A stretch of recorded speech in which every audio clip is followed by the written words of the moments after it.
دكتور التكييف الشرعي الذي قتل الآن في الرياض هل هو مستأمن أو يكون معاهد؟ ناقشنا هذه، شبعنا مناقشة، قلنا أن هذا أتى بتأشيرة من ابن سعود، ابن سعود لا قيمة له شرعا، ليس هو من هو الآن عسكري وموظف يعني يعني نحن قلنا المعاهد لا يكون عسكري أصلا. لا، هو المعاهد ممكن يكون عسكري، لكن لأن ابن سعود فقد الشرعية لحكمه بالكفر وتوليه الكفار وقتال احتياط ضد المسلمين، أصبح غير شرعي، فأصبح أمان أعطي من الحزب الشيوعي الصيني، أو أمان أعطي من سعود، أو من بوذي في جبال التبت، أو من عابد وثن في غابة الأمازون، لا فرق له. وإنما الأمان الذي هو أمان المسلم. ولهذا مثل خادم العادي مثلا في بيت، مع أنه أخذ تأشيرة من الدولة السعودية، لكن مثلا كانوا في بيت مسلم ويشتغل فيها، فكأنهم أمان من صاحب البيت وربة البيت، فهؤلاء لهم أمان لأنهم يعملون عند هذا المسلم وليسوا محاربين. وبالمناسبة الجندي الفلبيني والسواق هذا لا يستطيع عليه هذا، لأنه وإن كان صحيح في أول أمر دخل بتأشيرة باطلة، لكنه عندما دخل في بيت مسلم والمسلم عطف عليه ورضي به سائقا عنده، فنعتبر هذا يعني من باب قفل باب الدماء وسفك الدماء من غير مبرر واحتياطا في الدماء، نعتبر له أمان من راعي البيت، مش من ابن سعود. ابن سعود يخسأ، ما له أمان. إذا هذه نقطة دكتور، حقيقة بالأمس ورد سؤال ولم نطرحه عليك، وهو أنه لا أحد ما نتردد صراحة، يقول عندنا فلبين كثيرين نذبحهم. نعم. هذا مسكين، هذا الظاهر مثل ما يقول صواميل عقله فيها اهتزاز، مسكين ما عاش هذا كلام يذكر. هذا فلبيني إما سواق، فمعناها عند راعي العمل له الآن ذمة، فيعتبر صحيح تأشيرة أصلية فاسدة، لكن جاء راعي العمل قال تعال يا ابني اشتغل عندي، وهذا ليس محارب للمسلمين، فله أمان راعي العمل. راعي العمل مسلم، وأما ذمة المسلمين، حتى لو كان من أفسق الفاسقين، حتى لو سكر 24 ساعة فهو مسلم، له ذمة الإسلام وذمة المسلمين. اللي ما له ذمة ابن سعود، نظام ابن سعود، مثل ما يقول هل نجد سلب لا جرب، هذا ليس له ذمة وأمان، لأنه ما هو لأنه خشمه طويل وقامته طويلة أو قصيرة، لأنه بدل الشرائع وقاتل المسلمين تحت راية الكفار. هذه اللي قصمت ظهره، هذه قاصمة ظهر ابن سعود الذي جعلته يخرج من الصف الإسلامي ويلحق بصف الكفر، فصار أمان وعديم القيمة. نسأل هؤلاء اللي يقولوا عن أمان، لو أعطى توني بلير أحد الأمان أنه يدخل في جزيرة العرب، يعطيه أمان في بريطانيا، نعم، لأن هذه ديرته، لكن في جزيرة العرب هل هذا له قيمة؟ حيقول لك ما له قيمة، ما له علاقة بجزيرة العرب، ولا هو مسلم ولا له أمان. كذلك ابن سعود لا فرق، كونه موجود في جزيرة العرب ويبسط يديه قدام في المسجد الحرام للضحك على الذكور لا يغير وضعه، ما دام يقاتل تحت راية الكفار ضد المسلمين في العراق وفي أفغانستان وغيرها، لكن العراق أقربها لأنها قريبة، فندخل القريب ونترك القريب لأدهى الناس. وما دام مبدل الشرع فهو ليس من أهل الدار، وليس من أهل الذمة الإسلامية، هو خارج عن الذمة، هو برئت منه الذمة أصلا، فكيف يكون له ذمة؟ لكن ربة البيت اللي شغلت هذه الخادمة عندها هذه مسلمة محترمة، وبكل صراحة نعالها أشرف من ابن سعود، وهذه أمانها يسري، أما ابن سعود ما له أمان. هذه هي المشكلة.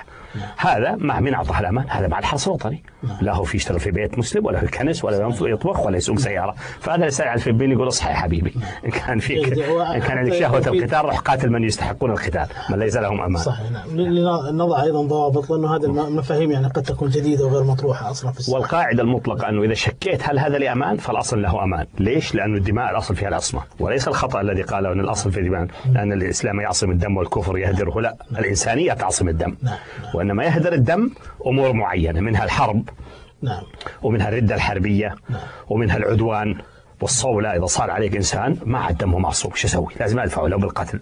هذا الذي يهدر الدماء، وليس الكفر والإسلام. الإسلام ما يعصمها، هي معصومة أصلا بالخلقة، لقوله تعالى ولا يقتلون النفس التي حرم الله إلا بالحق. النفس هذا نفس، أي نفس، وهذه آية مكية أصلا، ما كان في حربي ولا كان في أصلا تشريعات الحرب.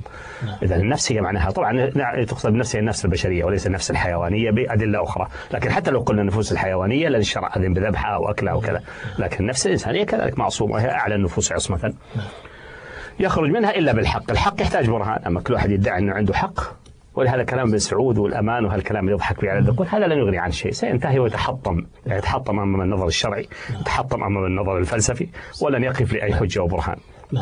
لأن كل ما قال أنا مأمن هذا نقول له اثبت لنا أنك أهل أن تؤمن. أنت لست، نعم أنت عندك قوة وعندك 300,000 كلب مباحث، لكن هذا لا يعني أنك شرعي أو أن أمانك له قيمة. صحيح. دكتور، قضية الآن المعاهد أو اتفاقية المعاهدة، يعني الآن ابن سعود على سبيل المثال أو الحاكم يعطي الشخص التأشيرة. الآن هل هذه أمان من ابن سعود لهذا، فليس ابن سعود أن يقتل هذا، وإذا قتله يعتبر خسيس ومنحط، لكن هذا التأمين هل هو ملزم للمسلمين هو طبعا التأشيرة أمان. نعم. حتى أمريكا تعطيك تأشيرة معناها أمان ودخول آمن. قبل التأشيرة دكتور، نعم. الآن الأمان بين الدولتين على سبيل المثال، يعني عندما ينتج عنها تأمين هذا الأمريكي على سبيل المثال، مش ضروري، قد يكون حالة حرب بين الدولتين مثلا، هذا قد يكون سارية حينئذ تكون ومن هنا يعني من هذه الاتفاقية ينشأ هذا. إذا كانت دولة حربية ممكن شخص بعينه يعطى أمان فيصير هذا مستأمن. نعم. ودولة بينه وبينها عقود مواثيق يصير معاهد، فما يحتاج حتى تأشيرة. حتى لو دخل بدون تأشيرة. نعم. متسلل مثلا رجل عصابات مهرب مثلا يقبض عليه ويؤدب كرجل عصابات لكنه معصوم الدم بموجب الأمان العهد العام. هذا السؤال. الآن هذا كله يقتضي أن تكون الدولة شرعية. إذا غير شرعية غير موجودة يا جماعة. الدولة غير ما تسري حتى لو عندها 50,000 قنبلة ذرية زي أمريكا، أمانها ما له قيمة بالنسبة للمسلمين ولا يلزم أي مسلم. نعم. يلزمها هي نعم وفي العرف الدولي والأخلاق الإنسانية الفاضلة، لكن ما يلزم المسلمين. لا يلزم المسلمين أمة واحدة يسعى بذمتهم أدناهم.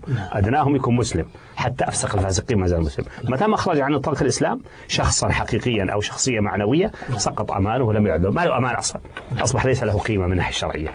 يأمن مثل ما يبي، يحمي هذا الضابط الأمريكي ويعطيه من الرواتب مثل ما يبي، لكن ليس ملزم المسلمين. بخلاف الحريمة هذه اللي مثلا فلنقل في حريم لا ولا في القويعية اللي عندها خادمة فلبينية متى ما دخلت بيتها قالت يا بنية تسوي هذا واطبخي لي، صار هذا أمان ضمني، يعني أنت آمنة مني وأنا آمنة منك، انتهينا. هذه لها أمان. ففرق شاسع بين هذه وهذه. بالإضافة طبعا هذا العسكري حربي من جيش دولة حربية غازي العراق، يعني يزيد الطين بلة بعد. لكن المشكلة الحقيقية هو أن أمان بن سعود باطل، وهذا لم يعطيه أحد من المسلمين الآخرين أمان معتبر. لأنه قد يكون من حربي لكن جاي مثلا يفاوض، ففترة المفاوضة تعطيه أمان، لكن شلون يجي يفاوض عن طريق بن سعود؟ ما بن سعود مشارك في الحرب وقاعد يذبح أهل العراق مع أمريكا، شلون يقبل منه أمان أصلا؟ هو عدو حربي. شلون فجأة صار الحربي أصبح غير حربي؟ فنقول لفقهاء السعود وللقرني الأحمق اصحى لهذه النقطة، إذا ما صحيت هذه النقطة أنت حتهلك نفسك وتحرقها. دكتور نتكلم على يعني تقريبا جميع من يظهر بالأجهزة الإعلام السعودية الآن يتبنون هذه الفكرة، إنه لا تعودوا على الحاكم يعني شرعي، فيعطون يعني هذه المصطلحات الشرعية على هوى الحاكم. على هوى الحاكم بادعاء انه شرعي، واحنا نناقش ما نقول المصطلحات حتى فهم المصطلحات ما هو منضبط، لكن نتجاوز هذه أغراض فقهية ثانوية. مقدمتكم غير صحيحة. هذه محل الخلاف. مقدمتكم أن هذا الحاكم شرعي وأن له أمان وأنه يعني كشخصية معنوية، أنه شخصية معنوية إسلامية ومثلا من عبر من المسلمين ويسعى بذمتهم أدناهم وهو أحد المسلمين إن لم يكن أدناهم أو أعلاهم. هذه غير موجودة، غير صحيح. هو حربي مثل غيره من الحربيين، هذا المشكلة. هو حربي ليته ما كان حربي، كان انتهينا ما عاد في إشكال. كان الآن نتفاوض معاه على إخراج هؤلاء بالحسنى إلى آخره، لكن من يوم واللي يدل عنه حربي وقاعد يقاتل معهم في العراق هذا يكون حربي ويزود دباباتهم بالبنزين والوقود، هذا حربي. المقاومة العراقية دكتور عرضت قبل 3 أيام صورة يعني شاب سعودي أسير الآن كان سائق شاحنة على كل حال. أي نعم. فبدل أن نعين إخواننا في العراق يعني وجابوا كويتي. جابوا كويتي برضه. هو طلع سعودي وليس سعودي. لكن يعني من هذه المنطقة اللهجة متقاربة. لهجة ما في المنطقة في لهجة تتدرج بطريقة، وأنا مالي مدخل في اللهجات المحلية. لا بس لهجة تشبه لهجة أهل الكويت وربما أهل الحدود أو أهل خفجي وكذا. فهذا طلع هذا. والغريب دكتور وأحسنوا معاملته وتعهدوا لن يعود إليها وأطلق فيما أحسب أنهم أطلقوا سراحه. نعم. فيحمد ربه أنهم ما ضربوا عنقه. الغريب أخذوا بالظن، أخذوا باليقين، فأخذوا بالعصمة أنه هذا رجل مسلم مضلل جاهل، وهذه العصمة. النفوس ما يسفك دماء إلا بتيقن. إذا حصل شك امتنع.